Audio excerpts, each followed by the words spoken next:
नमस्कार मित्रांनो, आज आपण इयत्ता 10वीसाठी मी Vishwas Thombare, virtual training centre Dadar, राज्यशास्त्र या विषयाचा एक भाग घेत आहे। राज्यशास्त्र या विषयामध्ये आपला आजचा जो टॉपिक आहे त्यामध्ये निवडणूक प्रक्रिया हा टॉपिक आहे। आपल्याला माहीत आहे की आपली जी निवडणूक आहे ही निवडणूक लोकशाही पद्धतीने होत आहे आणि लोकशाही पद्धतीने ही निवडणूक होण्याची जी काही प्रक्रिया आहे ती संपूर्ण भारतभर सारखी असते।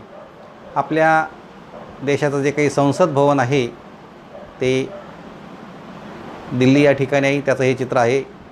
त्याचबरोबर आपली जी घटना आहे ही घटना अतिशय महत्त्वाची अशी घटना आहे की ज्या घटनेने आपल्याला जे काही अधिकार दिले आहेत, परंतु अधिकारासोबत आपली कर्तव्याची जाणीवसुद्धा करून दिली आहेत आणि या घटनेचे शिल्पकार आहेत डॉक्टर बाबासाहेब आंबेडकर, हे आपल्याला ज्ञात आहेतच।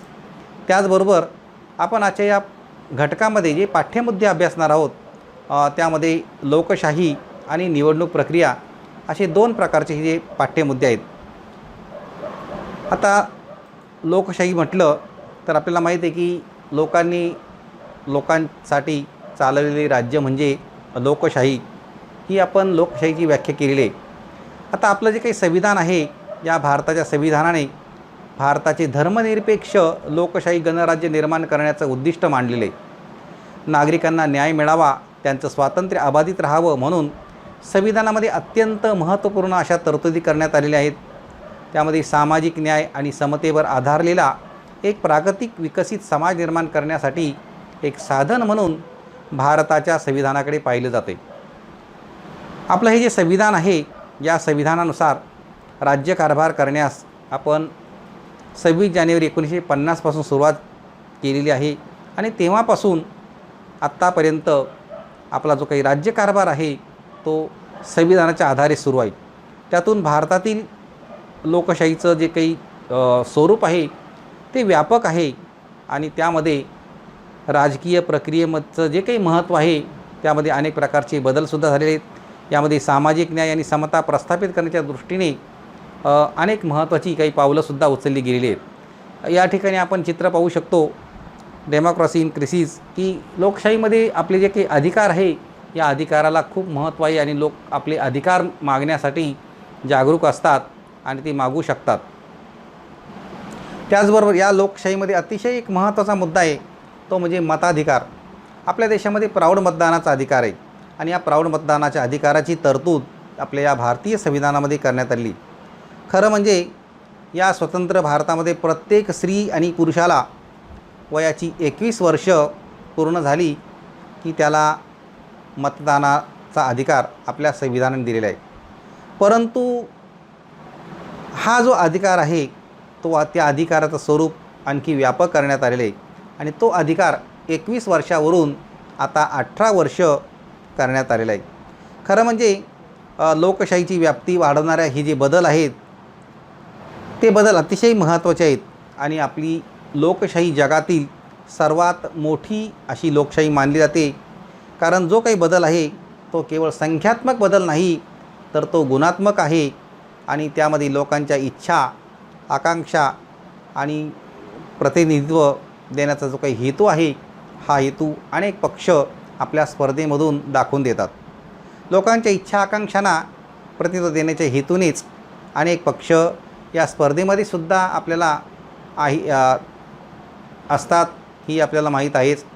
आता या ठिकाणी ही जी लोकशाहीमध्ये जी काही निवडणूक प्रक्रिया आहे ती निवडणूक प्रक्रिया आता सध्या आपल्याकडे पूर्वी बॉक्समधून आपण बॅलेट टाकत होतो, मतपत्रिका टाकत होतो, आता मात्र त्यामध्ये बदल झालेला आहे। या ठिकाणी तुमच्यासमोर जे चित्र आहे ते बॅलेट युनिट ज्याला म्हणतात की इथे एक आपलं जे EVM मशीन असतं त्यातलं हे बॅलेट युनिट आहे आणि या बॅलेट युनिटवर प्रत्येक मतदार आपलं मतदान देऊ शकतो। त्याचबरोबर पुढचं हे जे चित्र आहे त्यामध्ये मतदानात EVM मशीन मतदानाचे काही EVM मशीन आहे त्यामध्ये एक हे जे आहे हे कंट्रोल युनिट आणि हे बॅलेट युनिट तर अशा प्रकारे हे एकमेकांना जोडलेले असतात आणि त्यानुसार या बॅलेट युनिटवरचं बटन दाबल्यानंतर ते कंट्रोल युनिटमध्ये त्याचं मत जात असतं. तर अशा प्रकारे आपल्याकडे ही मतदानाची पद्धत सुरू झालेली आहे. त्याचबरोबर मतदानासाठी जो काही आपला मतदार राजा आहे, मतदानासाठी तो आपला राजा हा आपलं कर्तव्य रांगेमध्ये उन्हामध्ये उभं राहून बजावत असतो. हे या ठिकाणी चित्र आहेच. याशिवाय आपलं हे जे मत आहे हे मत वाया घालवायचं नाही आहे.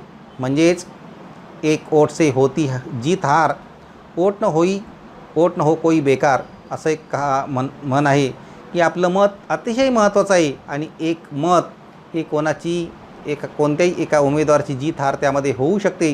म्हणून आपलं मत वाया घालवू नका. आणि मग ज्याला आपण मतदान करतो त्या मतदानामध्ये केल्यानंतर आपल्या बोटाला शाई लावली जाते, कारण त्या शाईमुळे आपल्याला पुन्हा मतदान करता येत नाही. नाहीतर असं जर झालं असतं तर लोकांनी पुन्हा रांगेत येऊन आपला मतदानाचा हक्क पुन्हा बजावला असता. तसं होऊ नये यासाठी ते अतिशय महत्त्वाचं आहे.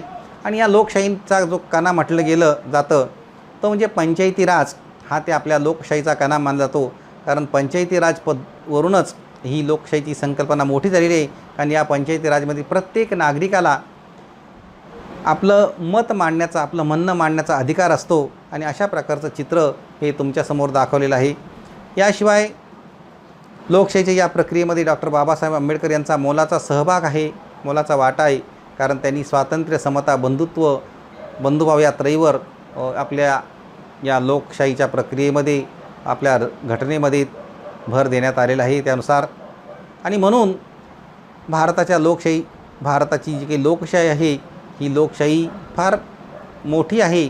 आणि त्यामध्ये निवडणुका ज्या आहेत त्या निवडणुकींचा सुद्धा फार महत्त्वाचा वाटा आहे. निवडणूक आणि प्रतिनिधित्व या लोकशाहीची अत्यंत महत्त्वाच्या अशा प्रक्रिया आहे. आणि या निवडणुकीच्या माध्यमातूनच लोकप्रतिनिधी आपले निवडले जातात हे आपल्याला माहीत आहे. त्याचबरोबर निवडणुकामुळे अनेक प्रकारची सत्तांतर होत असतात, परंतु त्या ठिकाणी शांततेचा मार्गसुद्धा असतोच. आणि वेगवेगळ्या पक्षांना त्या ठिकाणी राज्यकारभार करण्याची संधीसुद्धा प्राप्त होते.